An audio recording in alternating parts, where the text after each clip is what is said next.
Assalamualaikum warahmatullahi wabarakatuh. Saya Sony sudah melaksanakan Cawas, Kecamatan Cawas, Kabupaten. Pada kesempatan ini saya ingin sharing atau berbagi hasil dari pengabdian masyarakat. Baik, saya share screen saya dulu.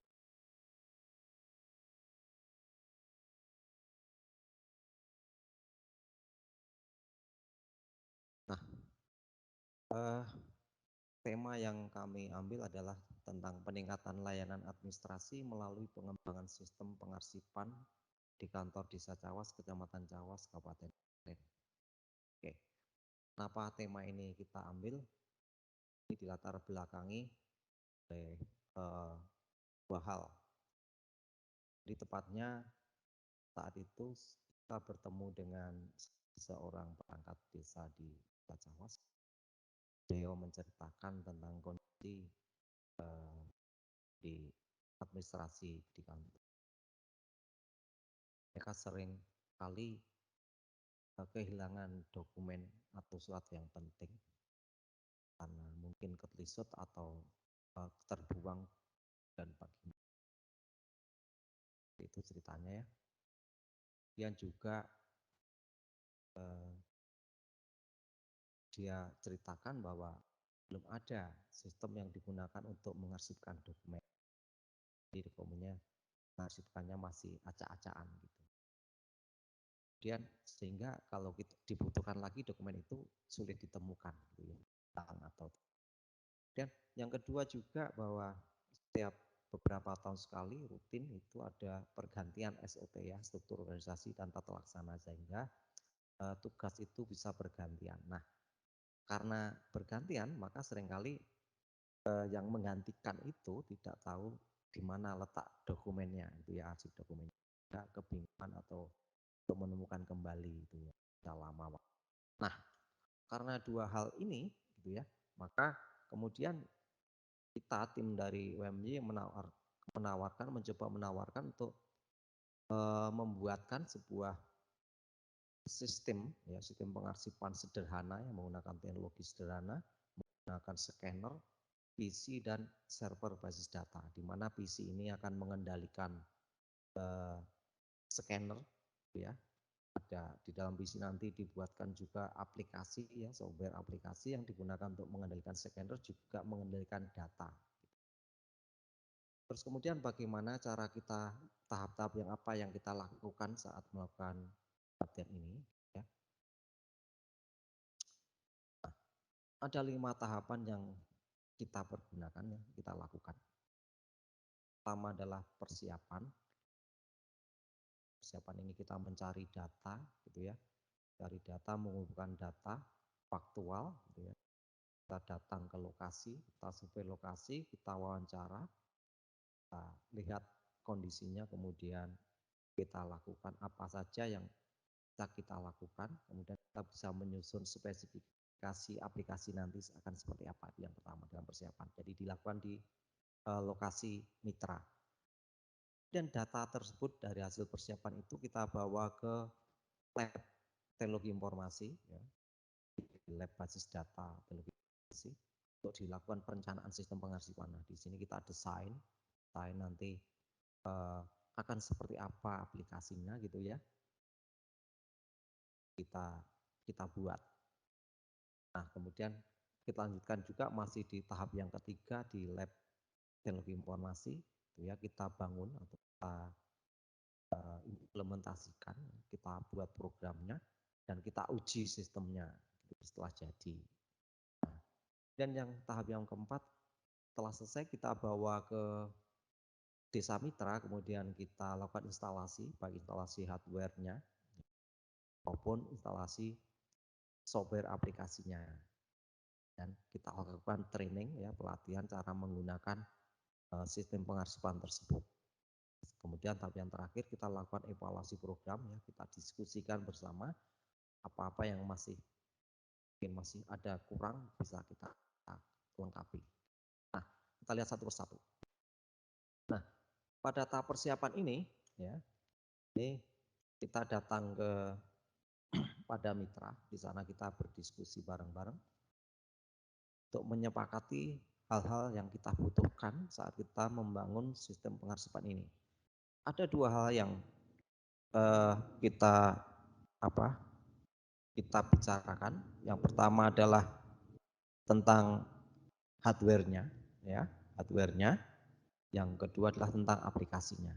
Nah, tentang hardware-nya di pihak desa menyediakan sebuah PC yang sudah terinstall Windows 10, ya. PC yang termasuk baru yang sudah terinstall Windows 10 nanti yang akan kita gunakan untuk menaruh aplikasinya. Oke. Nah, kemudian juga dibutuhkan sebuah scanner. Nah, di sini kita dari pihak pengabdi nanti yang mengusahakan untuk menyediakan scannernya. Itu yang pertama kita sepakati tentang hardware-nya. Kemudian untuk aplikasinya, nah ini kita susun ya, sehingga aplikasinya memiliki spesifikasi seperti berikut ini ya. Jadi sistem pengarsipan nanti harus bisa mengklasifikasikan arsip itu berdasarkan tupoksinya, tugas pokok fungsinya, itu ya. Apakah itu di bidang pemerintahan, apakah itu di bidang pertanahan dan seterusnya. Selain itu, sistem harus bisa mengklasifikasi berdasarkan jenis surat. Ya, nanti jenis surat dari surat keluar, surat masuk, surat pindah, surat keterangan dan seterusnya. Kemudian sistem harus bisa mencari data arsip yang telah disimpan. Nah, di sini nanti sediakan menu untuk searching ya, search data, mencari data, menemukan kembali data, baik berdasarkan tupoksinya, baik berdasarkan jenis suratnya, baik berdasarkan nama dokumennya, begitu yang kita sepakati. Nah, kemudian yang terakhir bahwa sistem harus bisa mencetak kembali dokumen yang telah diarsipkan. Nah, ini otomatis harus bisa dilakukan seperti itu. Nah, karena nanti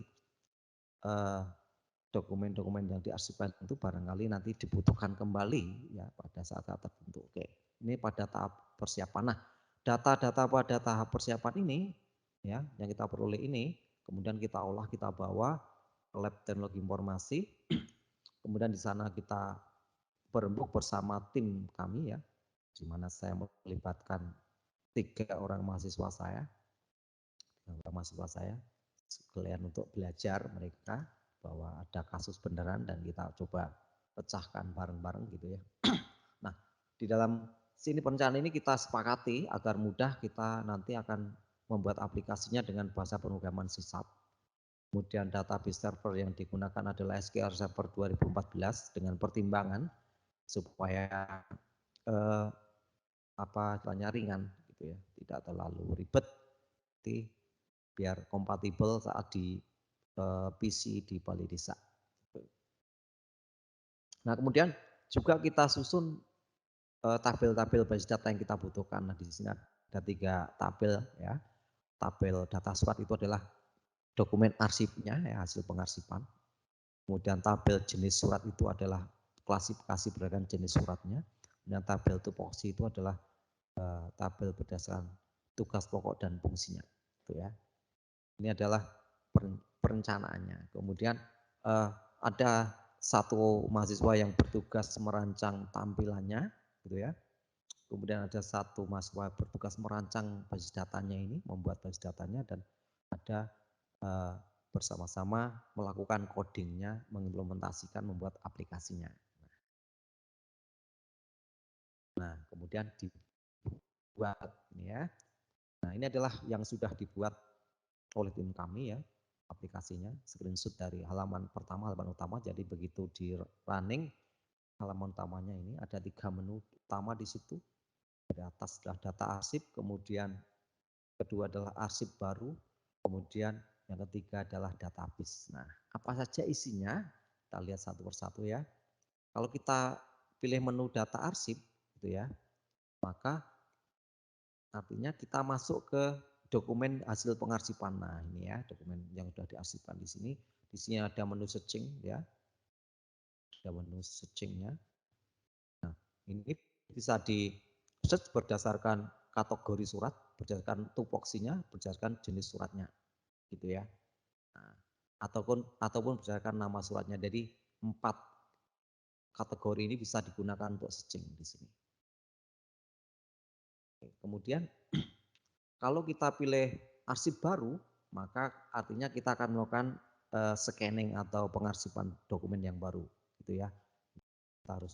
Kita beri nama sendiri, nama filenya apa, gitu ya. Kemudian dia termasuk dokumen masuk atau dokumen keluar, gitu ya.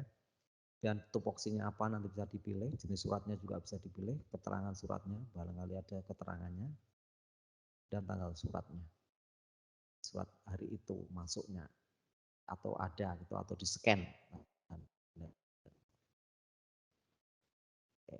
Baru. Kemudian menu yang ketiga adalah database. Menu database ini adalah untuk memasukkan macam-macam tupoksi maupun macam-macam jenis surat gitu ya.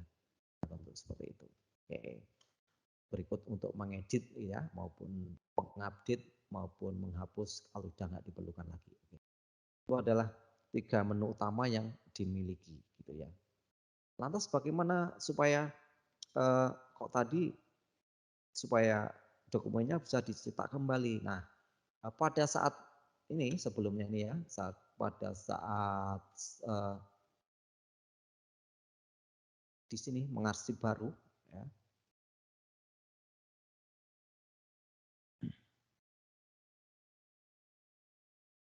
Nah, di arsip baru ini gitu ya. Begitu di-scan, maka hasil scanningnya ini langsung disimpan dalam format PDF ya.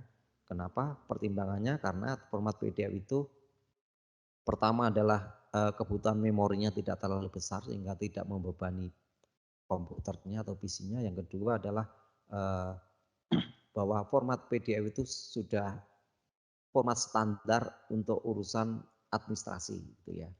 Ya, otomatis nanti kita tidak usah membuat istilahnya fitur untuk mencetak dokumen karena sudah otomatis di dalam PC-nya sudah ada Acrobat Reader-nya yang sebagai pembaca dokumen format PDF itu. Kayak begitu ya. Nah, setelah selesai ya, maka tahap yang keempat kita lakukan training pelatihan terhadap eh, pengguna. Nah, di sini kemarin kita lakukan training kepada 5 orang ya, 5 orang perangkat desa yang ada ya, dilakukan oleh tim kami ya dari para mahasiswa teknologi informasi. Mereka melakukan pelatihan karena sudah sangat mudah ya, hanya pelatihan untuk menggunakan aplikasinya ini sangat sederhana. Ya, karena hanya tinggal klik-klik saja selesai gitu ya. Nah, juga diajari beberapa troubleshooting, artinya kalau koneksinya eh, tidak bagus gitu ya, maka bagaimana cara membenahi itu. Nah, kemudian di tahap terakhir kita lakukan diskusi ya. Di sini kita sudah coba dulu, kita coba menyeken dokumen, kemudian kita coba searching berdasarkan beberapa kategori tadi, baik berdasarkan tupoksi, nama surat maupun jenis surat. Kemudian di sini kita diskusikan apa saja yang masih kurang atau diperlukan. Nah, ya kemarin ditemukan bahwa mereka minta juga istilahnya untuk bisa di print. Mereka belum tahu bahwa kalau dipilih diklik sebuah dokumen maka akan muncul menjadi format PDF itu langsung bisa terbaca dan kita bisa melakukan apa saja. Bisa kita pindahkan kopi ke misalnya flash disk maupun kita kirimkan langsung lewat mungkin media sosial atau lewat email ataupun kita cetak melalui printer yang ada. Begitu ya, itu ada hasil diskusinya. Nah, nah sudah berakhir semua tahap, kemudian apa yang bisa kita simpulkan? Nah, simpulannya bahwa data arsip ini ya, data-data dokumen-dokumen penting, surat-surat penting itu sudah bisa kita scan, kita simpan menjadi sebuah data digital dan disimpan dalam server basis data. Gitu ya. Kemudian juga sewaktu data dibutuhkan kembali dengan cepat bisa dicari dan dicetak kembali. Artinya apa? Artinya bahwa program ini telah dilaksanakan dengan baik menjadi solusi atas permasalahan yang selama ini menjadi masalah di desa tersebut tentang pengarsipan dokumen ya. Sehingga Mereka sudah juga sangat berterima kasih bahwa kita sudah melaksanakan pengabdian masyarakat ini untuk memecahkan salah satu masalah mereka. Demikian yang bisa kami sharingkan kepada Bapak Ibu sekalian. Gitu ya. Nah, oh ya, sebelumnya bahwa memang kemarin kita sempat agak tersendat karena pandemi. Gitu ya. Pun ada hal baik di sini yang saya suka yaitu bahwa saya bisa membawa mahasiswa saya meskipun hanya 3 orang untuk bersama-sama belajar memecahkan sebuah masalah real yang berada di dalam masyarakat. Demikian, terima kasih. Jika ada salah kata, mohon dimaafkan. Wabillahi taufik wal hidayah. Wassalamualaikum warahmatullahi wabarakatuh. Oke.